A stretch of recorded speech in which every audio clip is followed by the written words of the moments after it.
Keith here, Ramshackle Homestead with Keith and Jen, and today we're doing a little 18th century style beaver trapping. Now we've got modern number 4s that have been somewhat modified. It's number 4 double long spring. It would have been similar to what they would have used, but not an exact replica, of course, because an exact replica cost about $500 a trap, and I'm too poor to afford that. So we're gonna go with what we got. It's really, really close. In addition to the traps, we have a caster bottle, which is just a hollowed out piece of tree branch with a wooden plug, and then a little beaver caster. And I mix mine from beavers that we catch. We do dry the caster and trade caster with friends, because if you have a beaver from a different area, it smells like a stranger and they're more apt to come check your set out. So that's why we use the different casters from a different area. And all you do, you'll see in a minute, we'll just put a little dab of this on a stick, because it's kind of like brill cream. A little dab will do you. And that would have been a very close replica to what they would have carried their caster in back in the day. And in addition to that, we used to have a good axe to cut our steaks with, because these beaver we're dealing with weigh anywhere from 30 to 70 pounds. And you're dealing with almost a large game animal. You have to have something that'll hold it. So stay tuned and we'll see if we can get these sets put in. Beaver trapping back in the day, it was an industry unto itself. Trapping was an industry unto itself. And what most people don't realize is as far as on the North American continent, that's how a lot of our land got explored and settled. There were trappers and hunters in here first. And as they went along and told other people when they would come back about the places they'd been and the things that they'd seen, then that kind of spurred the westward migration. So it's more, you know, really than just trapping and doing it this way. We're kind of reliving history as we do it. All right, what we've got here is a beaver slide, and that's what we're usually looking for. You can tell it's slicked up. They've been coming in and out of it. And what I like to do is I use from my wrist to my elbow as a frame of reference is how far I'm gonna build a little shelf to set that trap down. And that being that a big beaver is gonna come in, you don't want to catch him on the front as much. You want that big back foot. He'll come in and set, come up that bank. When he sets into that trap, you'll get that back foot, then he'll run the chain out. And theoretically, the weight of the trap and the chain taking him into deeper water, that's what's gonna drown him and dispatch him.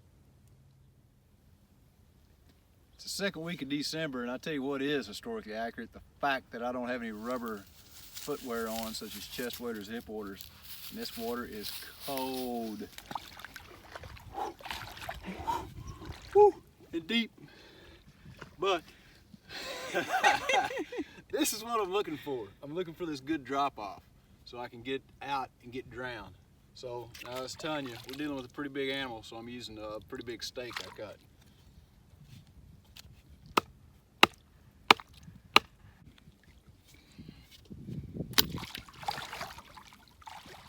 I've got my trap stake driven into bed good, so I'm gonna put my chain loop down around. It went down. I left a branch pointing downwards off the original tree, and it acts as a chock, so it cannot pull that ring back up over. So now what I'm gonna do, like I said, I wanna measure about from my wrist to my elbow in this run, and that's where I'm gonna set the trap and bed it in.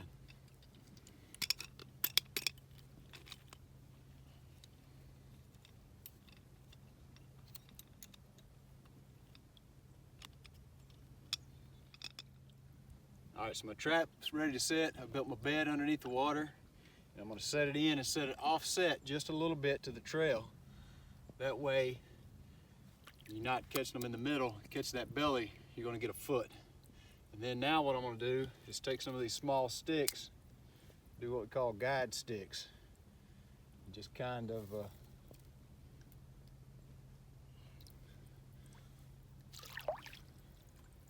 basically build them a little fence to where when they come up to this run, I'm gonna put them in a better position to be over the top of my trap.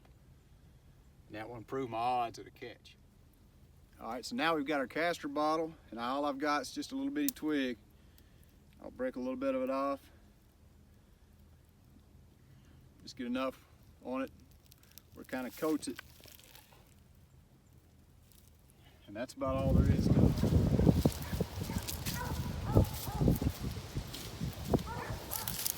There he is right there. See the trap? Yeah. He's wrapped around the stake. Think he'll drown?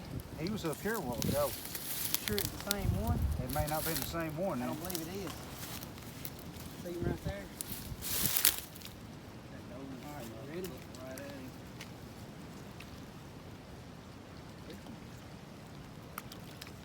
There you go. You want a longer axe, James?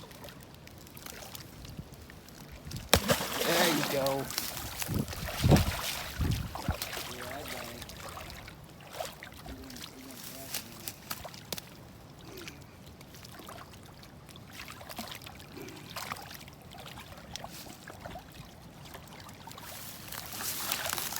That's a good 30-pounder. Not better. There we go, boys. Big catch. He was caught early. Yeah, he's about broken too. So yesterday evening, we came out and set a dozen foothold traps around the shore of this lake. And this was our first set we made. And had a trap staked in right here. And it didn't manage to drown them, so we had to give them a little wallop and put them down. But it's a nice beaver, probably 30, 40 pounds, somewhere right in there.